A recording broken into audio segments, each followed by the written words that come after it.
निशा कारबार पाई मरणातक आक्रमण दादा खुड़ी को पुतुरार ये मरणातक आक्रमण देखिला शहीदनगर थाना अंतर्गत ए साइंस पार्क बस्ती आउ घटनास्थल रे साइंटिफिक टीम पहुंची आरंभ करिछि छानबीन जबत करा जायछि मरणातक आक्रमण रे व्यवहृत से अस्त्र एवं अभियुक्त पुतुरा को पुलिस वर्तमान अटक रखिछि।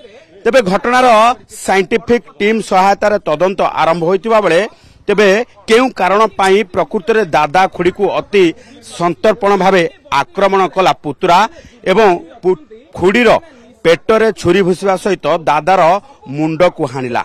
तेबे घटना को नहीं अति गुरुतर सहकारे ये जेतेबेले तदंत आरंभ करा जायछि सेतेबेले दादा खुड़ीर अवस्था मध्य संकटापन्न रही। एभली स्थिति रे शहीदनगर थाना पुलिस एवं साइंटिफिक टीम पहुंची तदंत आरंभ करा जायछि एवं जनकू एथिरे अटक रखा जाय वर्तमान तदंत आग को निया जाउछि।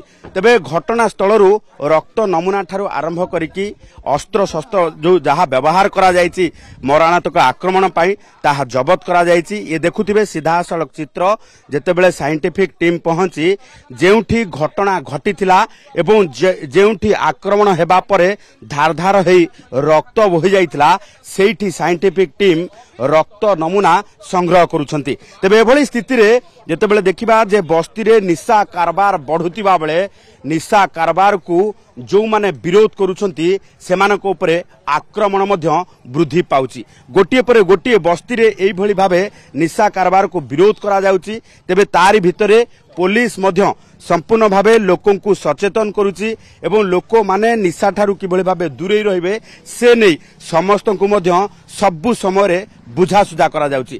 ता परे मध्य जो माने निशा कारबार रे संपृक्त रहउचंती सेमाने उग्र हेउचंती एवं निशा कारबार विरोध करुथिबा लोकों को एई भली भाबे हत्या करुछंती। पूर्वरु आपण देखिथिबे जे होली समय रे दुईटी हत्याकांड भितरे जदि आमे देखिबा जे शहीदनगर थाना अंतर्गत शांतिपल्ली बस्ती रे ए निशा कारबार को नेकी हत्या करा जाइतिला।